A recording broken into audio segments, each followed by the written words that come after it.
বন্দে পুরুষোত্তমম বন্দে পুরুষোত্তমম বন্দে পুরুষোত্তমম ইষ্টানুরাগ রদ্রিতেষু দাদা মায়েরা সকলের প্রতি রইল আমার প্রাণন্দিত জয়গুরু। পরম দয়াল শ্রী শ্রী ঠাকুর অনুকূল চন্দ্রের আত্ম নিয়ন্ত্রণের প্রয়োজনীয়তা সম্পর্কে কিছুটা আলোচনা করছি।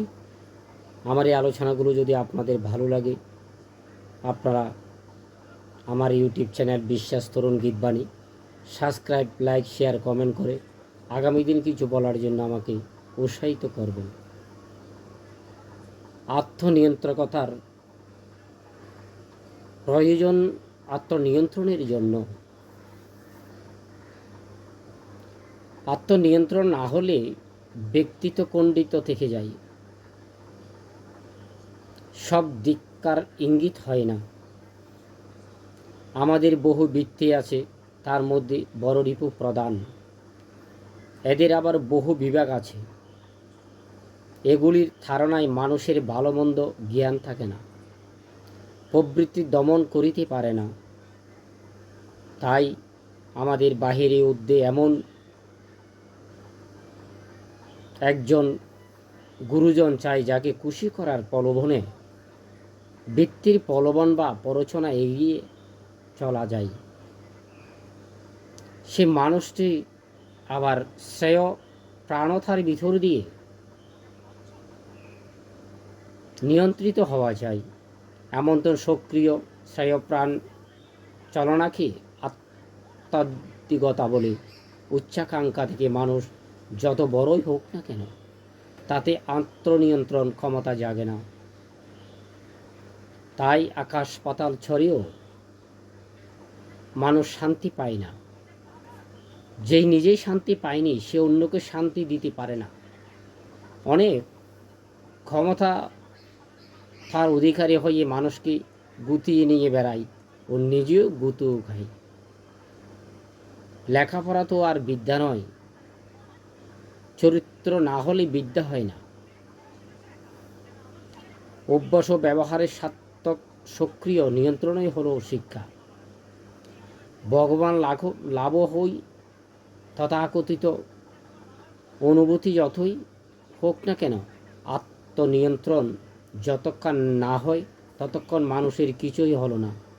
আত্মনিয়ন্ত্রণের মধ্যে দিয়ে মানুষের বোধ ব্যক্তিত্ব হয়ে ওঠে সঙ্গতিপূর্ণ। তখন দুনিয়াটা তার কাছে শৃঙ্খলা ও সামঞ্জস্য নিয়ে ধরা দেয়। এর মূলে আছে আচার্যের প্রতি অনুরাগ, নইলে কোনো তপস্যা দানা বাঁধে না। কাম, ক্রোধ, লোভ, মদ, মৎস্য, এই ছয়রিপু যার যত প্রবল এবং যার যত হাতের বাইরে, তার শরীর মন তত বেহাল হবেই।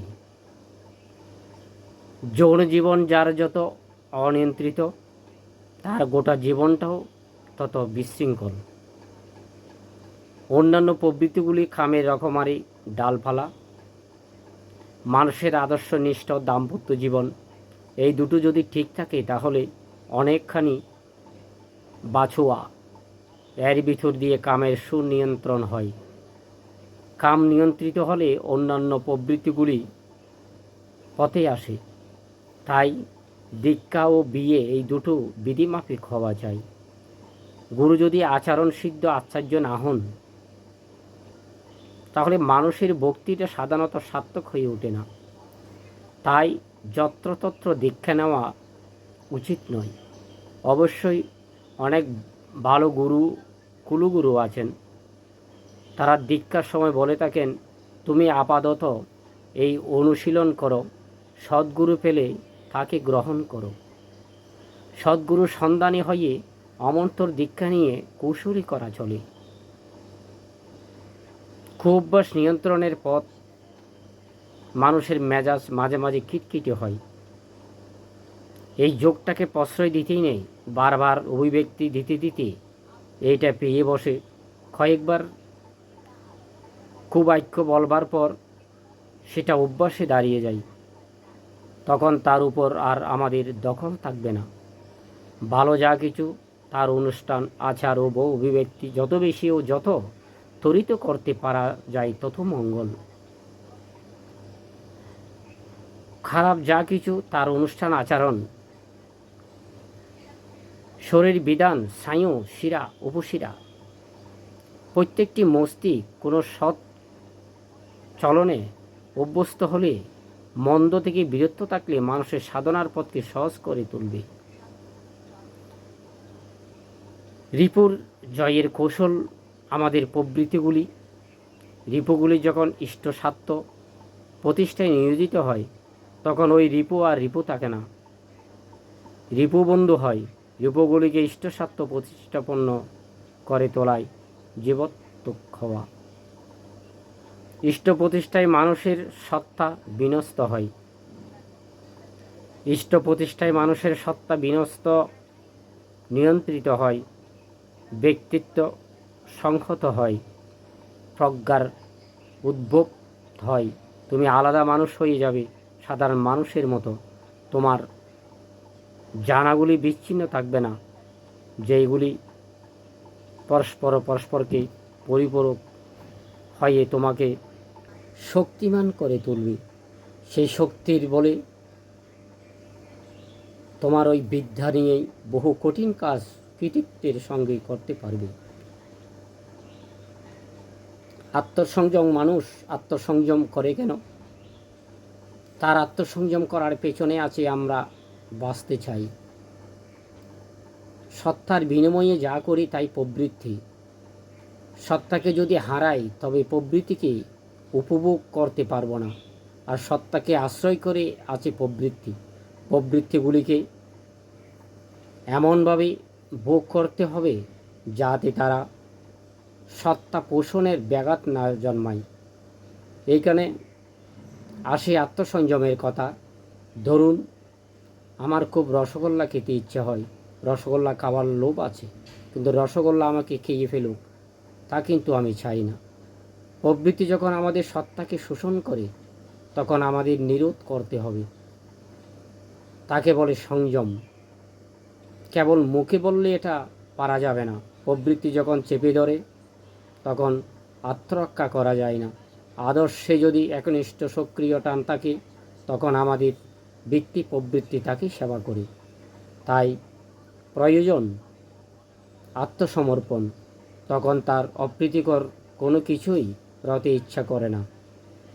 তিনি যাহা পছন্দ করেন না তাহা করতে মন চায় না। পিতৃমাতৃভক্ত ছেলে মেয়ে, সতী স্ত্রী, এমনকি একটা প্রভুভক্ত কুকুরের জীবনে সংশয় কত সহজ। কসরত করে এদের সংযম করতে হয় না।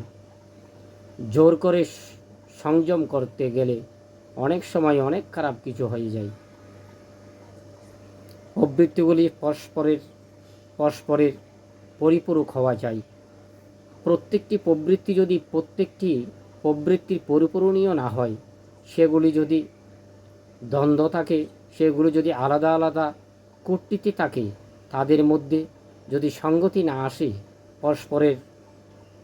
পরস্পরের সহায়ক হয়ে সকলে মিলে যদি সত্তার সেবা না করে, তাহলে সংযম বলে কিছুই থাকে না। ওর কোনো একটা যদি বিপন্ন হয় তাহলে সত্তাও বিপন্ন হবে।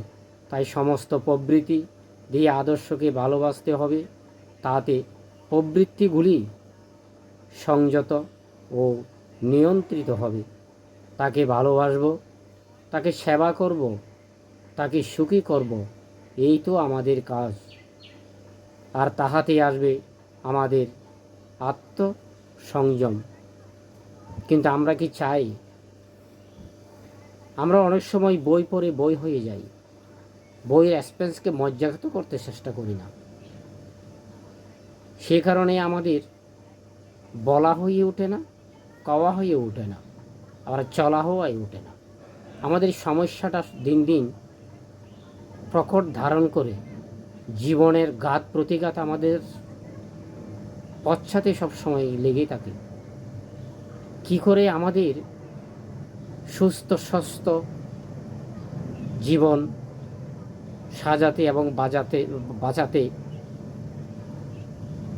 অনুপ্রাণিত করবে সেদিকে আমাদের সুদৃষ্টি ভাব সম্পূর্ণ না থাকার কারণে আমরা আজকে এই সমস্যায় জর্জরিত হয়েছি।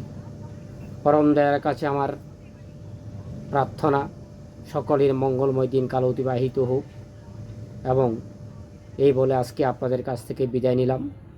জয় গুরু।